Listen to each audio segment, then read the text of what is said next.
So I was reading about this guy yesterday called Owen Badgett. Well, get this, he shot down a Japanese fighter with an M1911 pistol whilst parachuting. Because his B-24 bomber, it got shot down by two Japanese fighters in World War II. All the crew bailed because it was on fire and about to explode. And as they were parachuting down, all of them apart from him got shot again and killed whilst they were parachuting by these Japanese fighters. But he pretended to be dead in his harness after the first run, and as the fighters came back for the second run, he took his pistol, because pilots carry like a sidearm, and then shot the pilot dead as it came like almost stalling to just check that all of the parachuters had died. But I noticed there was a linked article to that about this female pilot called Anna Yegorova, and I thought, well, I haven't done any women ever in this series, so that will probably make quite an interesting story, because women, a lot of the time, don't end up fighting on the front line. But there were a couple in the Soviet army, so I'm going to cover them in this video. Quickly to tell you about this gameplay here. This is just... I didn't play for very long, because Battlefield 4 gets a bit tiresome for me after about, like, an hour or so.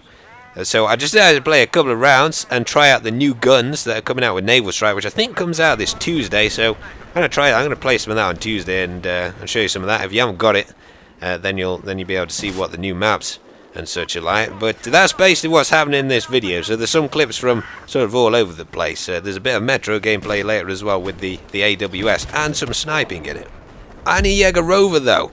Unfortunately, the Soviets didn't take female pilots too seriously at the start of World War II until, I think they were called Rashkova's Night Witches came along, and that was the name the Germans gave them. There was a squadron of entirely female Soviet pilots in World War II that just absolutely wrecked the Germans, so they called them Night Witches. But Anna Yegorova, and I think I'll just call it Anna in this video because Yegorova's got a heck of a lot of vowels in it, she was different in that she ended up commanding a squadron of all male pilots. She was the only female in the squadron. At the start of the war, the Soviets stuck her in a Pu-2 fighter, which, as you'd imagine from the name, was not particularly good. In fact, it was so bad that they didn't even put guns on it. They just gave her a pistol to put in a leg holster and then told her to look out the window and reconnaissance things around the war. And that's what she did. Now, reconnaissance, of course, usually means flying over where people are going to shoot you to see what kind of things they're going to shoot you with. So, as you'd imagine, it was a pretty tough time for her. Somehow, she managed to stay afloat, which was largely due to her exceptional piloting skills in what was essentially a flying shopping trolley, for 2 whole years before the Pu-2 fighter turned into a fireball of death after it got shot down by a state-of-the-art German fighter. But this didn't deter Anna, because she was actually on a mission that day to take a letter to the commanding officer of a tank unit on the ground. She's going to fly over there, land, give the letter to the German, and then fly back to base. She just took getting shot down as landing rather quickly. So she managed to pull out of the death spiral that the plane had gone into, crash landed in a field, managed to get the letter out as well, before getting strafed by the German pilot who wanted to come down to finish her off. So she ran into a cornfield and hid in there before the German fighter felt that she'd probably died and decided to fly back home.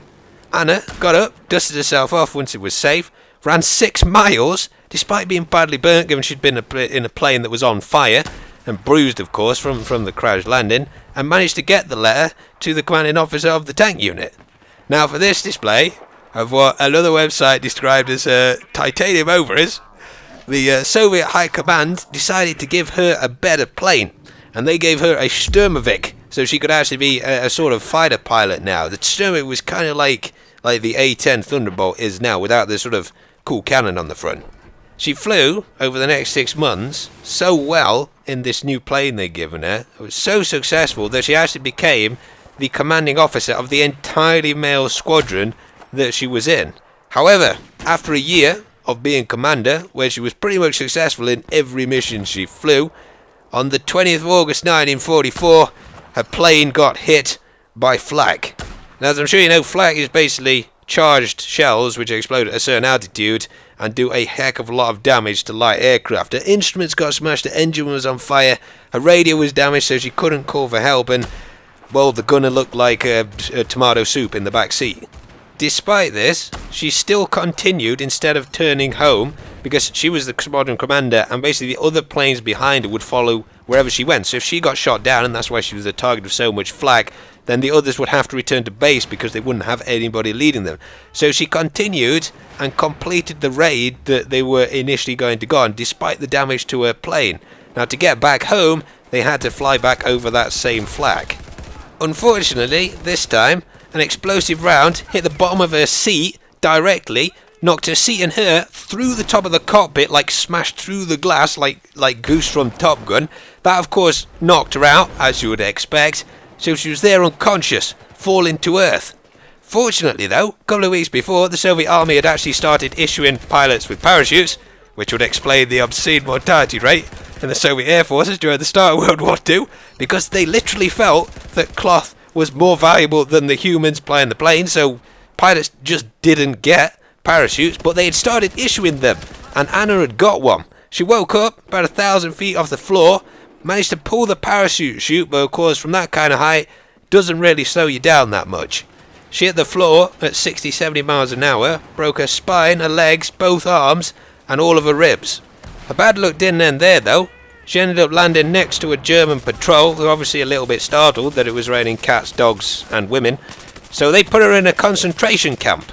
She was in there, the only female, for 6 months, with no medical treatment. And of course, the Soviet army managed to break through, and of course, the soldiers at the camp tried to shoot pretty much all the prisoners. She somehow managed to survive and hide through that, and then, when you thought all hope was there, the Soviet army put her in their prisoner of war camp. And I don't understand the logic here, but supposedly because she was the only female in an entirely male prisoner of war camp, and despite being clearly Russian, speaking Russian, she was somehow a German traitor. But as I said before, this lady had titanium ovaries, and she was not going to be deterred by this. So when the Russians were interrogating her, one day she busted past 2 of them, ran through to the colonel's office of the Russian force there, explained who she was, and she got released that day. I hope you enjoyed this video, guys, and I'll see you in the next chapter.